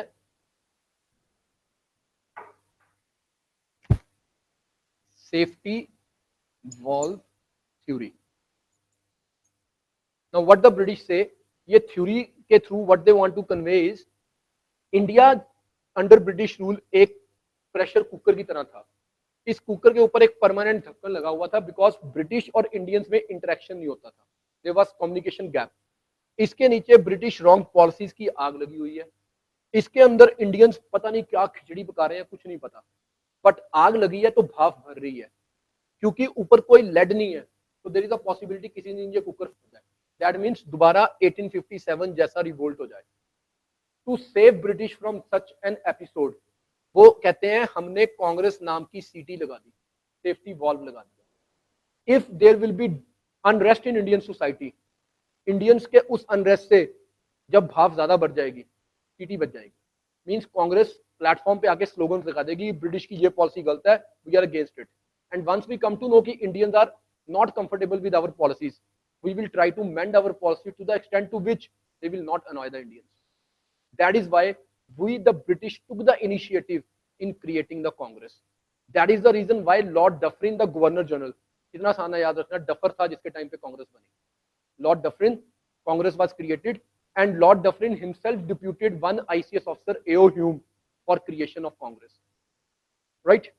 अब अगर मैं ये बात मानूं कि ब्रिटिश ब्रेन चाइल्ड है कांग्रेस, फिर तो ये ब्रिटिश हैंडपैक्ड हो गया या ब्रिटिश 2G, फिर ये देश कैसे आजाद कराएगा? तो हमें प्रूव करना है कि ये इंडियन माँ का जाया बच्चा ही है। राइट?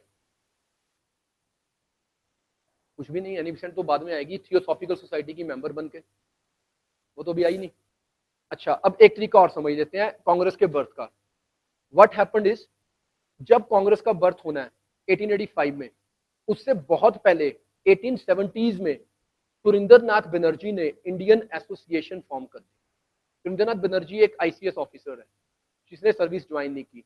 इनिशियली जितने लोग उठ रहे हैं सब आईसीएस ही हैं, तो ये भी समझ लो जो आईएएस बनते हैं और फिर प्रॉपर सर्विस में नहीं रह पाते, वो रेवोल्यूशनरी काम ही करते हैं। राइट? बहुत सारे रेवोल्यूशनरी काम आजकल भी हो रहे हैं।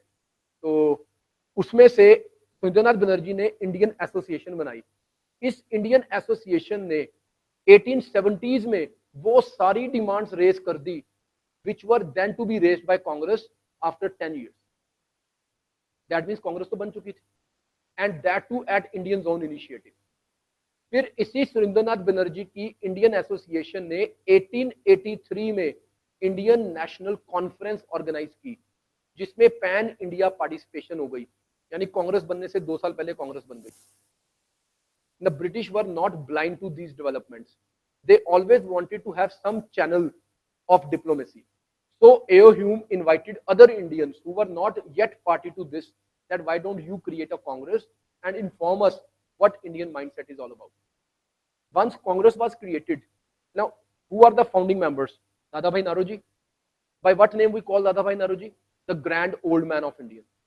Right? Grand old man of India. He must be very sensible man. And how sensible he is the first Indian to become a member in British House of Commons. पहला Indian जो England जाके election जीत गया था और उनकी लोकसभा का member बन गया। अब इतने समझदार आदमी पे इतना डाउट करना कि वो ब्रिटिश प्लान में फंस गया और उनके प्लॉय में आके उसने कांग्रेस बना दी, दैट्स नॉनसेंस। तो let us presume something like this. पहले कांग्रेस सेशन में 1885 में सिर्फ 72 डेलीगेट्स थे। These 72 people who are meeting for the first time, if let's presume I am A.O. Hume and she is Dadabhai Naoroji, I ask her, you want to make Congress? We are ready to help you. First, the logic is why the Congress is to be made. Because they want to convey their unrest and the ideas to the British. They want to share with the British, and they want some kind of solution from the British who are in authority. If I say नहीं, British से नहीं बनानी, हम तो खुद ही बनाएंगे, हमें नहीं आपसे बात करनी, फिर कांग्रेस बनानी क्यों? You have to convey your ideas, your grievances to the British. Now British are coming from front and offering you, let us make Congress together. That is like asking for something that you always wanted. So now you are always open to the idea. Secondly, if you say no, we can do it at our own, do you think they will let you do? How difficult it is for the British not to do what they did in Jallianwala Bagh in 1885 when the Congress was to meet for the first time. 72 बंदे ही थे, कमरा बंद करते, बम फेंकते चले जाते, बना लो कांग्रेस। तो they were sensible to accept the British offer. Because they accepted British offer, Congress was made by British. The Governor General, जिसे पंजाबी में लाट साहब कहते हैं, शाम को उसके साथ चाय पीने का मौका मिला था। और याद रखना, इतिहास की चाय की चर्चा वहीं से स्टार्ट हो गई। गवर्नर जनरल साहब चाय की चुस्कियां लेते हुए तुमने बातें की थी और थोड़ी थोड़ी अंग्रेजी तुम सीख चुके थे, तुम ऐसे बातें करते लॉर्ड डफरिन के साथ। Some legislative reforms, if please be introduced in India, if elections can be introduced in India, if some kind of administrative reforms can be introduced in India.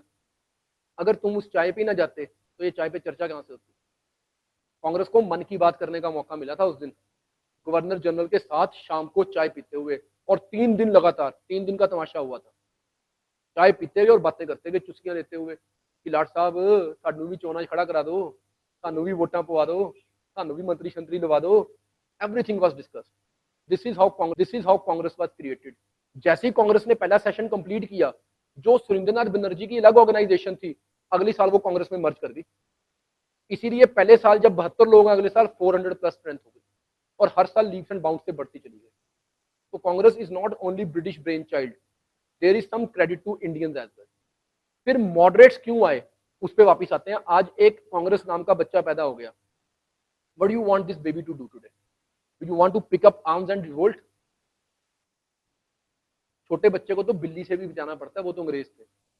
तो moderates were those people who realized the limitations of the time. Why they understand the limitations of time? If in 1885 I am addressing Dadabhai Naroji as grand old man of India, what should be his age? अगर 40-45 साल के बंदे तुसी grand old man of India कहता, उन्हें कहना आप ही कर लो याद, मैं नहीं आंदा, तो मैं बुरा लगदा, he will run away. तो एटलीस्ट 60 years तो होने चाहिए ना, at least bare minimum. So if he is only 60 in 1885, that means he was born at least in 1825. If he is born in 1825, at the age of about 30, he has seen revolt of 1857. If he has seen the revolt of 1857 at the age of 30, he is quite sensible at that time. Na? He understands what are the limitations. We are of no match to the British, and that is why we were defeated. And again, if we make the same mistake, we start on a rebellious note, British will again crush Congress. So what's the need to start on a aggressive note? Let us plan it in such a way that British should have trust in Congress. They should not try to nip the evil in the bud. British ये ना सोचे कि कांग्रेस हमारी enemy है, इसको crush करना है। वो हमें फ्रीडम दे to express our ideas. They let us write extensively in newspapers. By this we will awaken the masses of India.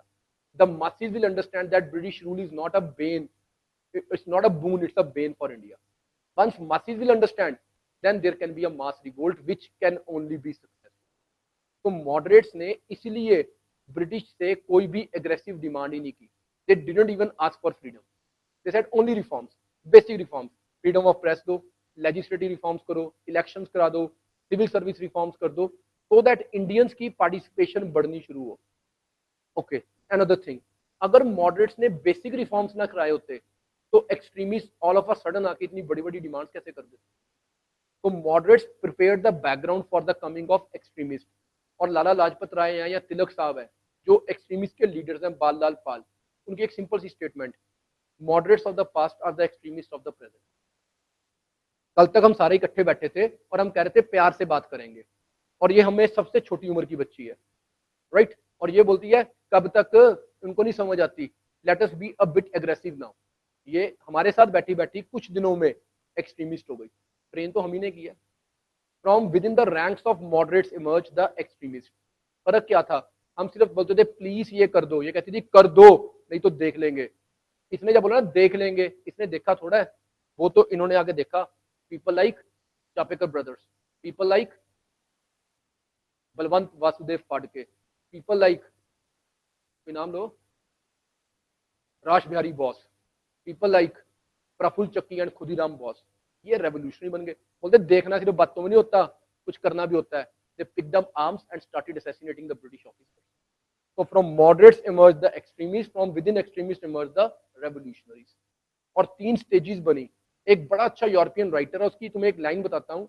He said, the moderates laid the foundations. लिखो मत, सुनो, हर चीज लिखते नहीं होते लाइफ में, कुछ चीजें सुन के याद रखते होते हैं। The moderates laid the foundations on which the road was made by the extremists and revolutionaries with their bones and bloods, on which Gandhi walked along with Indians to free India. अगर वो नींव ना रखते moderates, extremist, तिलक के कहने पे Ganpati festival या Shivaji festival में पब्लिक नहीं आने वाली थी। अगर मॉडरेट्स ने ब्रिटिश की रॉन्ग डूइंग्स को एक्सपोज ना किया होता, और जब उनकी मीटिंग्स में पब्लिक पहुंची तो पब्लिक के साथ फ्रीडम स्ट्रगल के आइडियाज शेयर हुए। अनफॉर्चुनेटली इन मीटिंग्स में भी एक गलती हो गई। मैंने समझा था ना, एक्सट्रीमिस्ट ने सेपरेटिज्म को भी फैन किया। वो गलती क्या हो गई?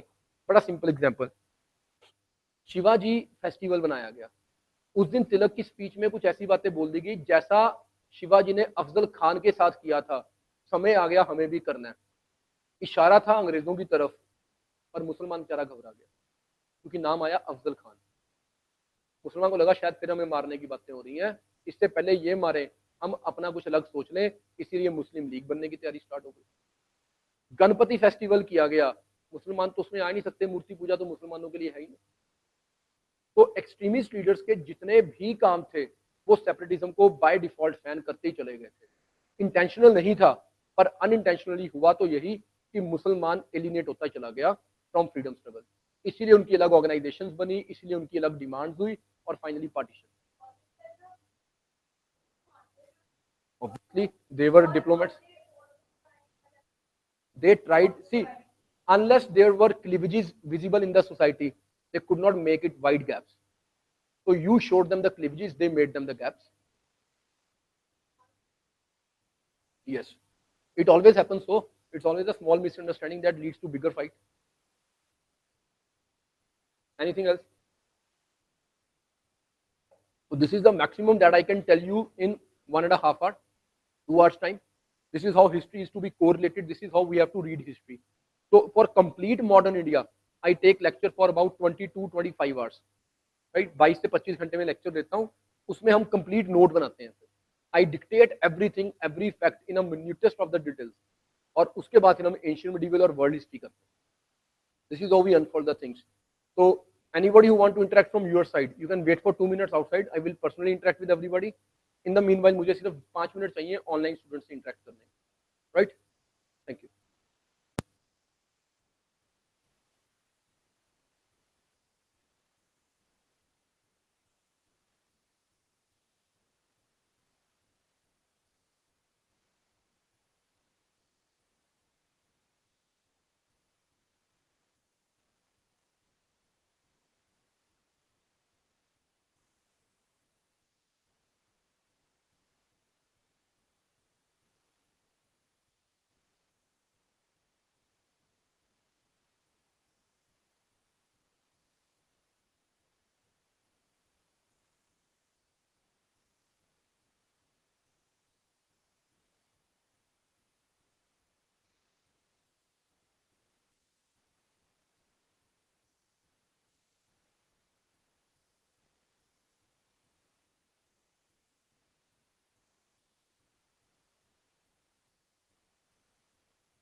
Hi. So we have concluded the. Hi. Okay, we have concluded the lecture on modern India for today. For all the online students, this lecture will remain online for the next 24 hours. It will take another about 1 hour to process this video, and after 1 hour, you can have this recordings available for the next 24 hours. As promised, there were two big giveaways for all the students who are there or who see this video for the next 24 hours. Now, once you watch this video, go down into the description section. There will be a link provided. Please give us your details and we will forward you full notes on art and culture for CSE 2017 prepared by the team of Rashmatra IAS study group. That would be more than sufficient to conclude your art and culture section for your examination. The second big giveaway for all of you is a test series, a current affair test series, which will be 10 full-length mock tests for current affairs, which will be given to you online so that you can see if where and how you stand among the Indian all across India.